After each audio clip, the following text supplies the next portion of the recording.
Este vídeo faz parte do curso rápido para novos investidores, mostrando na prática como você pode sair do mais absoluto zero em finanças e rapidamente adquirir todo o conhecimento necessário para ter a sua primeira carteira de investimentos completamente montada. Se você quer aprender a investir de verdade, recomendo fortemente que assista aos vídeos na ordem. Você está assistindo ao vídeo de número 8 do curso Investindo em 120 Minutos. Se inscreva, deixe o seu like e bora pro vídeo. Antes de entrar na bolsa comprando ações, você pode, na verdade, começar com os fundos imobiliários, que são uma outra classe de investimentos que é muito interessante, principalmente para quem está começando, né, pela facilidade que elas trazem de você entender como funcionam as suas operações. Então, fundos imobiliários, a gente está tratando aqui de imóveis, e você já tem uma boa noção de como funciona essa dinâmica. Pensa numa pessoa, por exemplo, que ela gosta de comprar imóveis e colocar para alugar. Então ela compra ali um imóvel na planta, enfim, ela pode, na verdade, até comprar um terreno e construir e depois, claro, procurar um inquilino, né? Então, encontrou um inquilino, redige um contrato, o contrato vai definir ali o quanto que você vai receber de aluguel daquele inquilino e ele tem um vencimento. Esse vencimento também pode ser renovado, né? Chegou no vencimento, o inquilino quer continuar, maravilha, segue em frente. E se não quiser continuar, tudo bem, você vai ter que procurar um outro inquilino para colocar ali dentro, para te pagar os aluguéis. E esses aluguéis também são reajustados anualmente, você reajusta ali por uma taxa de inflação, e aí você vai corrigindo esses valores para seguir crescendo, né, os seus rendimentos com aquele imóvel. Futuramente você pode decidir até vender esse imóvel, de preferência com lucro, pega esse lucro, põe no bolso, vai procurar um outro imóvel, compra um imóvel e assim segue essa operação. Então as pessoas no geral já entendem muito bem como funciona a dinâmica dos imóveis e você pode fazer isso através de um fundo imobiliário. Ao entrar na sua corretora e adquirir cotas de fundos imobiliários, você vai colocar o seu dinheiro então nesse fundo que é administrado por uma equipe de gestão e essa equipe vai se responsabilizar por toda a operação deles que vão comprar, vão vender os imóveis, vão fechar contrato com os inquilinos, vão cobrar, vão despejar o inquilino caso eles não estejam cumprindo o contrato, não estejam pagando os aluguéis, e você vai participar disso, né, recebendo ali os seus dividendos mensais. Normalmente eles pagam mensalmente mesmo, tá? Porque os aluguéis são pagos mensalmente, e aí o fundo vai apurar os resultados e vai pagar a parcela que te cabe como cotista. Então, normalmente, uma vez ao mês, eles pagam lá os seus dividendos que você tem direito e, claro, as cotas, né? As cotas elas podem oscilar de preço, podem se valorizar, inclusive, que é exatamente o que a gente espera quando investe num determinado negócio, e os fundos imobiliários nada mais são do que um tipo de negócio que explora as atividades dos imóveis. Portanto, não precisa você juntar ali R$400 mil, adquirir um imóvel, né? Você se torna dono de um único imóvel e precisa ter um inquilino ali que espero que não te dê dor de cabeça, que não gere todo aquele transtorno que muitas vezes proprietários de imóveis acabam sofrendo. Com fundos imobiliários isso fica muito mais fácil, porque você pode começar a investir com R$100, por exemplo, né? E já gera renda passiva desde o início, mesmo com pouco dinheiro. E claro, com o tempo você vai aumentando posição em cima desse fundo imobiliário para que ele se torne cada vez maior na sua carteira, para que você tenha uma fatia crescente e assim vai conseguir viver de renda quando o seu volume investido dele já tem um tamanho tal que gere uma renda bem significativa, que é algo que você pode começar a construir hoje e ao longo do tempo seguir nesse caminho de crescimento financeiro para que a sua renda passiva seja realmente bastante expressiva no futuro. Chegou agora a hora de montar uma carteira de fundos imobiliários. O nosso parceiro aí, o Ravi, foi lá e disponibilizou 10 mil do seu patrimônio em ativos na bolsa. Os fundos imobiliários são negociados em bolsa, ele deu uma estudada em alguns e dividiu em alguns segmentos de interesse, como shoppings, logística, escritórios e renda urbana. Shoppings você já deve saber como funciona, né? É um imóvel que tem várias lojas ali dentro, então você, como proprietário de um shopping, vai disponibilizar essas lojas para aluguéis e aí as empresas vão lá e se instalam, realizam suas atividades comerciais. Então todo tipo de loja vai pagar todos os meses o seu aluguel e esse fundo imobiliário vai distribuir a renda desses aluguéis para você, cotista desse fundo imobiliário. Tá? Colocamos dois aí, ó, HGBS e MOL 11, são dois exemplos, são apenas exemplos aqui que a gente está trabalhando. Tem também imóveis de logística, que são galpões logísticos que as empresas podem também alugar para realizar suas operações, a entrega dos seus produtos. Tem imóveis de escritórios que as empresas alugam para alocar o seu pessoal, para deixar lá o pessoal do administrativo trabalhando ali nas suas mesinhas. E também existem fundos imobiliários de renda urbana, que trata de variados tipos de imóveis que você vai encontrar, como por exemplo comércios, né? Comércio de roupa, faculdades, hospitais. Esse tipo de imóvel é tratado nos fundos imobiliários de renda urbana. Então, escolhendo aí 6 fundos imobiliários para começar, estão distribuídos os 10 mil que o nosso personagem resolveu alocar.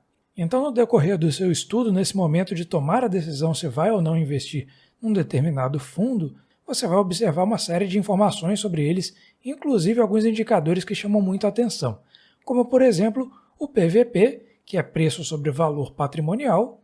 Aqui a gente está tratando de imóveis e uma vez ao ano acontece ali de ser feito um laudo avaliando quanto que vale esses imóveis, e aí você tem o valor patrimonial como um todo, né? Dividindo o valor patrimonial por cota, você tem o denominador dessa fórmula e pode utilizar para comparar com o preço que você pagaria para comprar uma cota desse fundo imobiliário. Então o preço de uma cota é o numerador dessa fração, dividindo preço sobre valor patrimonial. Você vai saber se está pagando um preço muito baixo, ou seja, muito barato, ou um preço muito elevado, né, que teoricamente seria muito caro.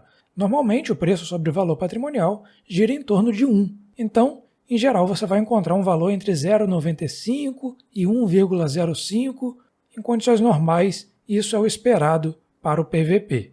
Outro indicador que chama muita atenção diz respeito à renda que você recebe na forma de dividendos, né? Dividendos são um pedaço do lucro que o fundo imobiliário está distribuindo aos cotistas.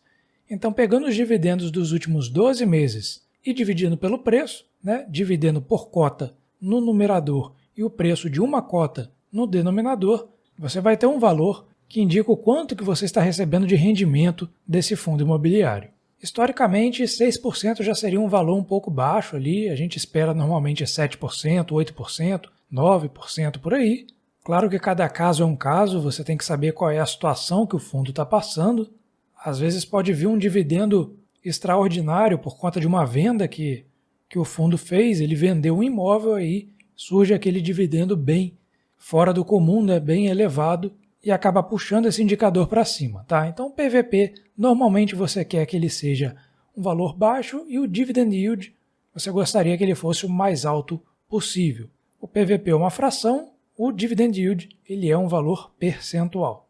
Para saber qual é o preço que um determinado ativo está sendo negociado na bolsa, é fácil, você pode simplesmente jogar o código dele no Google, vai aparecer o valor atualizado. Não vai ser esse o valor que você vai encontrar, porque, claro, a cota pode mudar de preço a qualquer momento, certo? Outra maneira de ver é entrando no home broker da sua corretora ou utilizando um site de análise como esse aqui, Funds Explorer, que é especializado em fundos imobiliários. Você vê que tem vários exemplos aqui.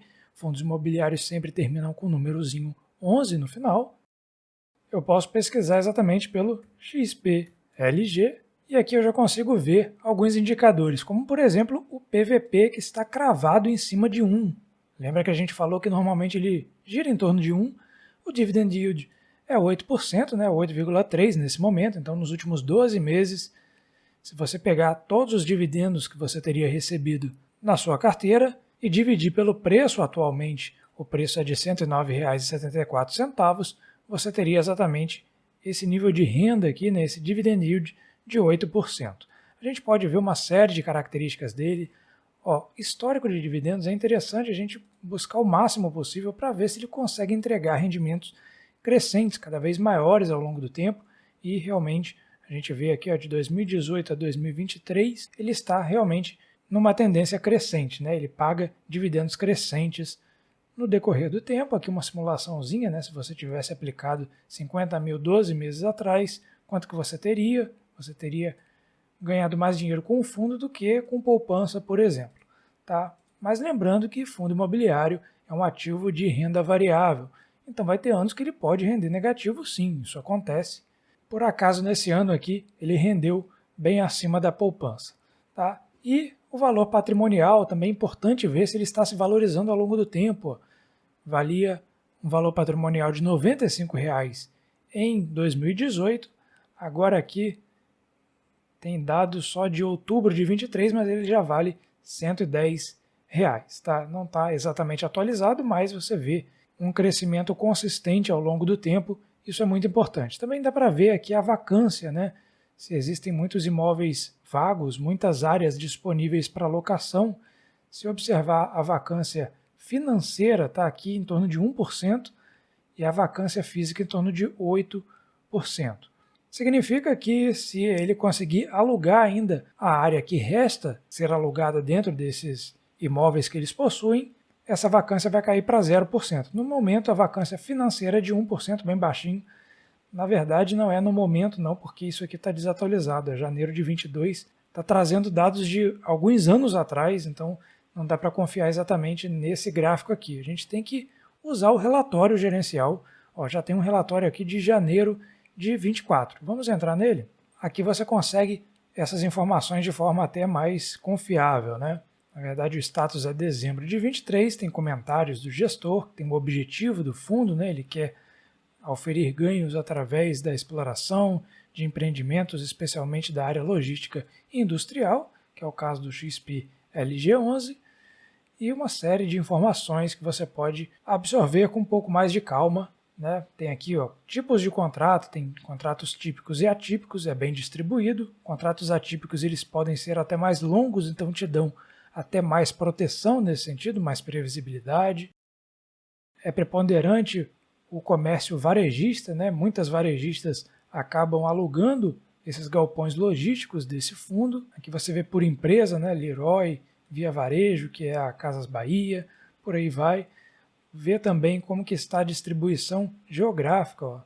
46% dos imóveis, da área dos imóveis, fica em São Paulo, 21% em Pernambuco, e mais uma série de imóveis aqui, né? Você consegue ver algumas fotos que eles disponibilizam também com o endereço de cada um desses galpões logísticos. Observando esses dados, aqui tem inclusive qual é o indexador desses contratos. Eles fazem contratos com cada um desses locatários aqui, né, dessas empresas, e o indexador costuma ser o IPCA, que é o indexador oficial da inflação aqui no Brasil. Ou seja, investir em imóveis tende a te dar uma proteção contra a inflação no longo prazo. Afinal de contas, os seus contratos também são corrigidos pela inflação. Voltei mais uma vez ao Funds Explorer, agora BRCR11, um fundo que a gente não falou dele ainda, tá? E, inclusive não está na carteira que nós simulamos ali antes, mas observa, por exemplo, que o preço sobre o valor patrimonial está muito baixo, né? 0,6. Parece que está sendo negociado com 40% de desconto em relação ao seu valor patrimonial.